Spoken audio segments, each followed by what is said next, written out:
আসসালামু আলাইকুম। কেমন আছেন বন্ধুরা? আমি কিন্তু অসুস্থ শরীর নিয়ে আজকে ভিডিও আপলোড করতেছি। আর আমার ঠান্ডার কারণে কিন্তু আমি রেগুলার ভিডিও আপলোড করতে পারতেছি না। আর ভিডিও শুরুতেই বলে দিচ্ছি, সবাই লাইক দিয়ে আমার ভিডিও দেখে নেবেন। আর সবাই আমার ভিডিওটিতে লাইক, শেয়ার আর কমেন্ট করতে কিন্তু একটু ভুলবেন না। আজকে হাট থেকে একেবারে পুরনো হাঁস এনে রান্না করা হলো। আর এই যে এদিকে আব্বু হাটে থেকে অনেক কিছু কিনে পাঠিয়ে দিয়েছে। এই যে এদিকে বাড়িতে পুরনো হাঁস কিনে আনা হলো হাটে থেকে। তো আমার বোন নিয়ে দাঁড়িয়ে আছে, বলতেছে এটা জবাই করতে হবে।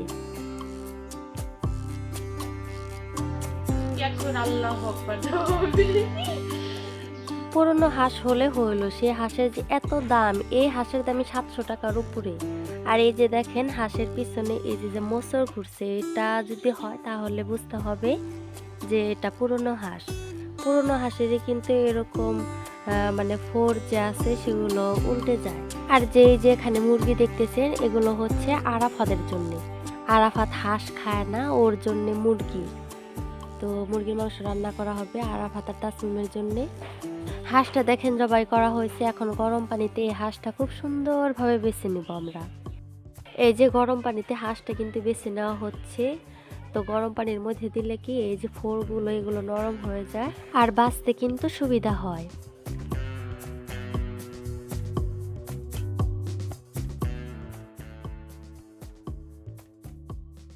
দেখেন খুব সুন্দরভাবে কিন্তু বেছে নেওয়া হয়েছে। আর এই যে পুরনো হাঁসগুলো দামটাও একটু বেশি, 700 টাকার উপরে। তো যাই হোক, এই হাঁসটা কিন্তু খুব সুন্দরভাবে কেটে বেছে নেব। এদিকে হাঁসটা কেটে তারপর কিন্তু ধুয়ে নেওয়া হচ্ছে।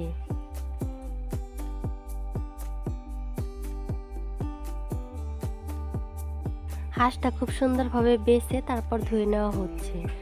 আর এদিকে রান্না করার সময় কিন্তু আবারও ধুয়ে নেওয়া হবে। তো মাংস রান্নার আগ দিয়ে আবার ধুয়ে না নিলে কি মাংস থেকে কিন্তু রক্ত বের হয়। আর এদিকে আমাদের এইখানে হাটের দিন, তো হাটে থেকে আমার আব্বু অনেক কিছু কিনে পাঠিয়ে দিয়েছে আরাফাত আর তাসমিমের জন্য আর আমাদের জন্য। এখানে আছে কয়েক ধরনের বড়ই, তারপর হচ্ছে রসগজা, তারপরে হচ্ছে কয়েক ধরনের টানা বিস্কিট, আরও কিন্তু অনেক কিছু আছে, পেয়ারা। কারণ এই উফরা খাবার আরাফাত তাসমিম অনেক পছন্দ করে। আর আমারও কিছু পছন্দের জিনিস এখানে আছে। আরও আছে কিন্তু কটকটি, তারপর হচ্ছে চানাচুর, আর এই যে আরাফাত তাসমিমের জন্য এনার্জি প্লাস বিস্কিট।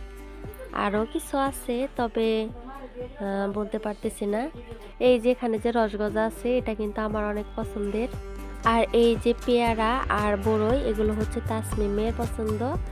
আর এই যে বাদাম টানা, এগুলো কিন্তু অনেকটুকু ছিল, আমি খাইছি। তো এটা আমার তাসমিমের সবার পছন্দ। পলিথিন থেকে বের করে রসগজা একটি প্লেটে রেখে দিচ্ছি।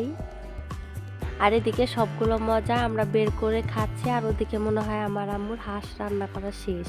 আমরা যে যেটা পছন্দ করি হাট থেকে কিনে কিন্তু আব্বু সেগুলোই দিচ্ছে। তো আমি আরাফাত তাসমিম এখন খাচ্ছি, আর ওদিকে দেখি রান্নার কি অবস্থা। আমরা ওখানে মজা খেতে খেতে এদিকে রান্না শেষ। হাঁসের মাংস রান্না করে আম্মু কিন্তু এই যে বিরিয়ানির মতো পোলাওয়ের চাউল দিয়ে কিন্তু এগুলো রান্না করছে। আর এই যে এগুলো হচ্ছে হাঁসের মাংস। আমরা সবাই এখন খাবো, সেজন্য হাঁসের মাংস একটি বাটির মধ্যে আমি বেড়ে নিচ্ছি। আজকের হাঁসের মাংস রান্নাটা কিন্তু দেখতে অনেক সুন্দর হয়েছে, আর খেতেও কিন্তু অনেক মজা হয়েছে। এই যে দেখেন হাঁসের মাংসের ফাইনাল লুক, দেখতে কিন্তু অনেক সুন্দর। আর এই যে পোলাওয়ের চাউল দিয়ে খিচুড়ি রান্না করে এই হাঁসের মাংস দিয়ে খেতে কিন্তু আসলে অনেক মজা। আমরা এখন খেতে বসেছি, সেজন্যে প্লেটে কিন্তু যা যার মতো বেড়ে নিচ্ছি। আর ওদিকে আমার কলিজার ভাগ্নেটাকে বসিয়ে দিয়েছি একটি প্লেট হাতে ধরিয়ে দিয়ে। ও তো আর খেতে পারে না, ও প্লেট কামড়াচ্ছে। পিচ্ছি ভাগ্নেটা হয়তো বা মনে মনে ভাবতেছে যে সবাইকে খেতে দিচ্ছে, আমাকে কেন দিচ্ছে না। ভাগ্নেটার তো আর খাওয়ার বয়স হয়নি, সেটা তো আর বুঝবে না। আর যাই হোক, আমার আজকের ভিডিও যদি আপনাদের একটু হলেও ভালো লাগে তাহলে প্লিজ সবাই লাইক, শেয়ার আর কমেন্ট করতে ভুলবেন না।